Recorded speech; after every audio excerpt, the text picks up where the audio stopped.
ఇప్పుడు మల్లెల శ్రీనివాసులు గారు యువ కవి వారిని తమ కవితలు వినిపించవలసిందిగా కోరుతున్నారు.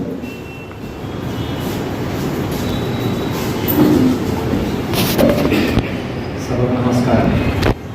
ఈనాటి ప్రపంచ కవితా దినోత్సవం సందర్భంగా కవులందరికీ ఈ భాష ఏదైనా కవిత్వాన్ని వెలిగుచ్చే ఆ భావాన్ని నిండిన మనసుకు మన శుభాకాంక్షలు తెలియజేయాల్సిన సందర్భం ఇది. ఏ ప్రాంతానికి ఆ భాష రాయసాన్ని ఉట్టుపడేలా వైభవాన్ని తెలిపేలా ఉంటుంది. మన మాతృభాష తెలుగు భాష, మనల్ని కన్న భాష మన తెలుగు భాష. కవిత్వాన్ని విశదీకరించాలంటే సమాజం నాడిని బట్టి ఆ నాడి ఏ రోగాన్ని దాన్ని మనము ఆ నాడిని పట్టుకుంటే ఏ రోగం ఉంది, ఏ వైవిధ్యం చూపిస్తుంది, అవన్నీ ఆలోచించగలిగిన ఆ భావనలు ఉన్నటువంటి మనసు నుంచి వ్యక్తపరిచే భావనలే కవితలు. ఈ కవితలు రౌద్రం కావచ్చు, లాలిత్యం కావచ్చు, శృంగారం కావచ్చు, అభిశంసనలు కావచ్చు, పరిపరి విధాల పరిపరి మనసుల ద్వారా వ్యక్తపరిచే భావనలే ఈ కవితలు. గతంలో మన పెద్దలు చెప్పినట్టు గ్రాంధికం నుంచి వ్యవహారికం నుంచి నేడు గేయము, అలాగే ప్రాయము కొత్తది కూడా. ఏ ప్రాయానికి సంబంధించిన అభిప్రాయాలు ఆ ప్రాయంలో వ్యక్తపరుస్తూ అన్నింటినీ కలగలిపినదే ఒక కవితగా. ఒక అంశాన్ని ఎత్తుకొని ఆ అంశంలో దాన్ని నిండుదనం ఇవ్వగలిగిందే కవిత. దాన్ని స్పందింపజేసేవాడు, సమాజానికి మార్గం చూపేవాడు, తనదైన శైలిలో చెప్పగలిగిన వాడు కవి. మరి ఏ అంశాన్ని తీసుకున్నా ఇది సరిపోదు, ఇంకా చెప్పాలి అనే ఒక తృష్ణ కవిలో ఉంటుంది. ఏ రోజు కూడా నిద్రించని, అదే మన చాలామంది పెద్దలు చెప్తా ఉంటారు, అతను అర్ధరాత్రి మేలుకునే సైనికుడు అని ఏదో అని చెప్తా ఉంటారు. అది మాత్రం నిజం. మనలో నిద్రించిన ఒక కొత్త వ్యక్తి లేచి మాట్లాడతాడు మనతో.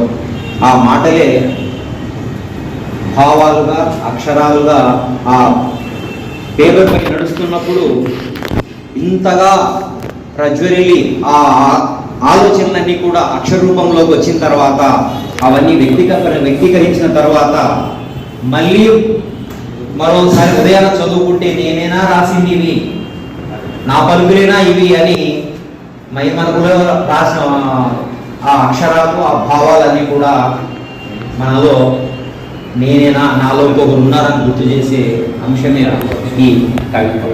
మరి ఏ అంశాన్ని ఎత్తుకున్నా దాంట్లో మనకు మన భావనలు, సమాజం మీద మన స్పందనలు తెలియజేసేవి. ఒక ఉపాధ్యాయుడిగా ఏ పాఠశాల అయినా, ఏ వృత్తిలో ఉన్న వాళ్ళైనా ఒక వయసు తర్వాత పదవి విరమణ చేయడం అనేది సహజం. ప్రభుత్వం నిర్ధారించింది. నీకు ఉత్సాహం ఉన్నా నువ్వు ఖచ్చితంగా తప్పుకోవాల్సిన పరిస్థితి. అనారోగ్యం ఉంటే అది వేరే, కానీ ఉత్సాహం ఉన్న వ్యక్తి, అనుభవంతో ఎన్నో మార్పులు తీసుకురావాలన్న ఆలోచన ఉన్న వ్యక్తి లేదు నీ సమయం అయిపోయింది, నువ్వు వెళ్ళిపోవాలి అన్నప్పుడు ఆ చివరి నిమిషాలు, అది 62 కావచ్చు, గతంలో 58 కావచ్చు, ఆ చివరి నిమిషాలు నేను ఈరోజు వెళ్ళిపోతున్నాను అని మనసుకు తట్టినప్పుడు, తనకు అనుకోకపోయినా తన చుట్టూ ఉన్నవారు నువ్వు పోతున్నావు అంటున్నప్పుడు ఆ వేదన బయటికి వ్యక్తపరచలేని, గుండెల్లో దిగమింగుకోలేక అందరినీ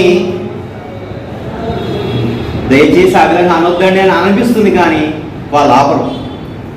మీరున్నారు సార్, మీరు వెళ్తున్నారు సార్, మీ వయసు అయిపోయిందని గుర్తు చేస్తూ ఉంటారు. ఆ అంశాన్ని తీసుకొని ఎందుకంటే ఇది నిత్య నూతనంగా జరుగుతూనే ఉంటుంది పదవి విరమణ అని, నాడు నేడు భవిష్యత్తులో కూడా. కాబట్టి ఆ అంశాన్ని తీసుకుని ఇది రాయడం జరిగింది. పదవీ విరమణ సశేషంగా సవరణ. కన్నుల పండుగగా జరిగిందని, చప్పట్లతో మారు మోగిందని, ప్రసంగాలతో హోరెత్తిపోయిందని, అభినందన జల్లులలో తడిసి ముద్దయ్యారని, ఉపమాన ఉమయ్యాలతో ఉపోద్ఘాతం. అది కన్నుల పండుగ కాదేమోనని ఆ కన్నుల్లో సుడులు తిరిగిన కన్నీటి బొట్టు చెప్పాయిన. అది కన్నుల పండుగ కాదేమోనని ఆ కన్నుల్లో సుడులు తిరిగిన కన్నీటి బొట్లు చెప్పాయి నాకు.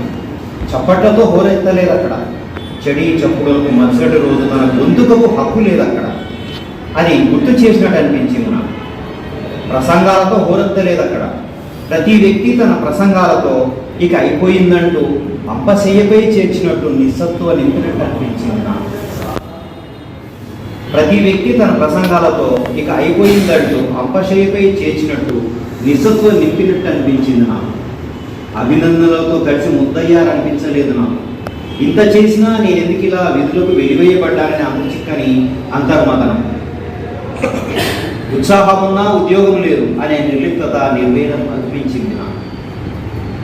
నిన్నటి వరకు అందరి వాడివైన నేడెవరికి చెందని వాడిగా శేష జీవితాన్ని నిశ్శేషంగా గడపమని గుర్తు చేసినట్టు అనిపించింది నాకు.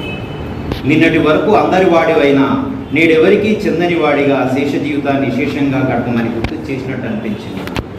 గద్గద స్వరంతో జీరబోయిన గొంతుకలో వృత్తికి చెప్పిన వీడుకోలు బ్రతికుండగానే కడచూపులు కళ్ళెదురుగా కనిపించినట్టు అనిపించింది నాకు. గద్గద స్వరంతో జీరపోయిన గొంతుకలో వృత్తికి చెప్పిన వీడుకోలు బతికుండగానే కడచూపులు కళ్ళెదురుగా కనిపించినట్టు అనిపించింది నాకు.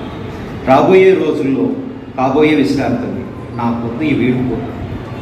గుండె నరాన్ని మెలిపెట్టి లాగి వదిలినట్టు ఆ నొప్పికి విలవిల్లాడలేదు. చివరి రోజున చిరునవ్వుతో చివరి సంతకం చేసి నిర్మలంగా నిష్క్రమిస్తాం.